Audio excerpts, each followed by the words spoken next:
بسم اللہ الرحمن الرحیم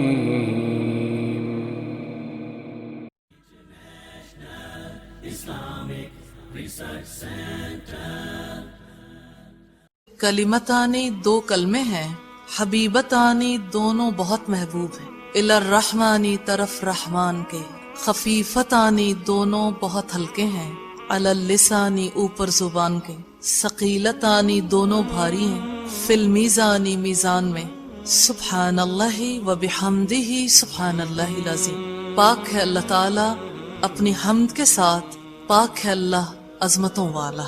دو الفاظ جو بڑے توجہ طلب ہیں، پہلا لفظ ہے الحبیبتان، حبیب کہتے ہیں محبوب کو، اور یہ بات بڑی خاص ہے، بات کلام کی ہے، لیکن جب یہ کہا جاتا ہے حبیبتانی الی الرحمانی تو وہ صرف دو کلمے نہیں رہ جاتے، اس سے مراد یہ ہے کہ وہ کہنے والا اللہ کو محبوب ہو جاتا ہے۔ کلمتان دو کلمے کہنے والا اللہ کو بہت ہی پیارا ہو جاتا ہے، وہ کلمے اللہ کو بہت پسند ہیں، اس لیے وہ کہنے والا بھی اللہ پسند کر لیتا ہے۔ یہ دو کلمے جو ہیں اس میں اللہ کی پاکی کا بیان ہے، اللہ کی حمد ہے، اللہ کی عظمت ہے، اللہ کی تسبیح ہے، اور آپ یہ دیکھیں کہ اگلی چیز جو بتائی گی خفیفتانی اور ثقیلتان۔ خفیف کہتے ہیں ہلکا، جس میں بڑی سہولت ہو، یعنی جس کے لیے کوئی مشقت نہ ہو۔ ثقیلتان سے مراد کیا ہے؟ کثیر ثواب رکھتے ہیں دونوں، ثواب کے اعتبار سے بڑے، کہنے کے اعتبار سے سہولت والے، اور اللہ کو بہت ہی پیارے۔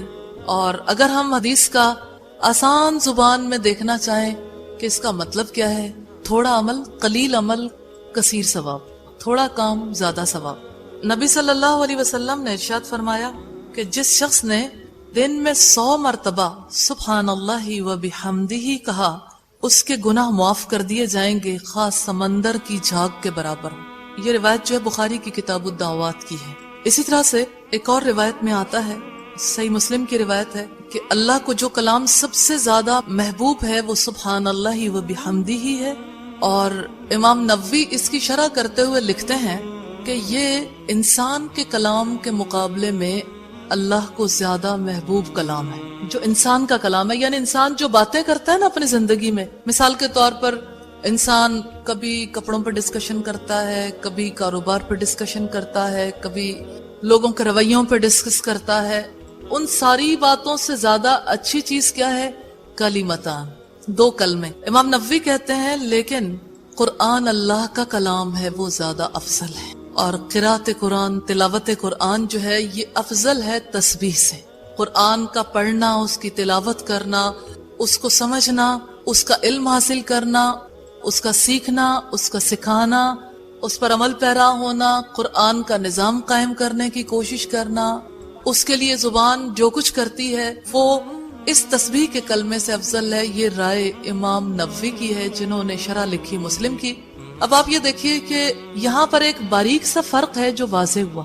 پہلی بات تو یہ واضح ہوئی کہ انسان کے کلام کے مقابلے میں یہ کلام افضل ہے، یہ اللہ کو بہت پیارا ہے۔ تو انسان کے کلام میں اگر یہ بات آتی ہے نا سبحان اللہ و بحمدہ سبحان اللہ العظیم، اللہ کو بہت پسند ہے، لیکن اپنا کلام تو اللہ کو بہت ہی زیادہ پسند ہے۔ اپنا کلام اللہ کا کون سا ہے؟ کلام الہی ہے، قرآن۔ اب دیکھ لیں ساری زندگی بھی سبحان اللہ و بحمدہ سبحان اللہ العظیم پڑھتے رہے، روزانہ 100 بار پڑھتے رہے، لیکن اگر ان آنکھوں نے اللہ کا کلام نہیں پڑھا، اگر اس ذہن نے اس کلام کو نہیں سمجھا، اگر اس دل میں اللہ کے کلام کے اندر جو احکامات دیے گئے، جن سے روکا گیا، اس کے بارے میں غور و فکر پیدا نہیں ہوا، اگر اس کلام کا لوگوں کے سامنے اظہار کرنا شروع نہیں کیا، اگر اسے سیکھا نہیں، سکھایا نہیں، اگر اس کا ماحول قائم نہیں کیا، تو اس کا مطلب یہ ہے کہ ذکر الہی کی حقیقت کو نہیں سمجھا۔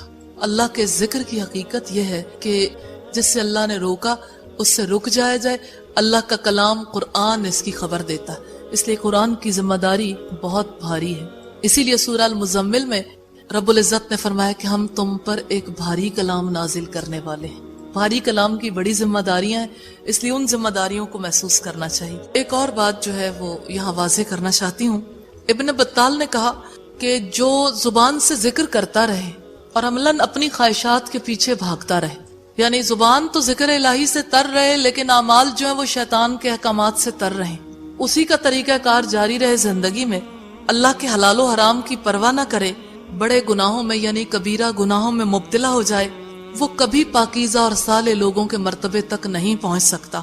صرف کلام کا زبان پر جاری ہو جانا جس کے ساتھ تقوی اور عمل صالح نہ ہو انسان کو بلند درجات تک نہیں پہنچا سکتا۔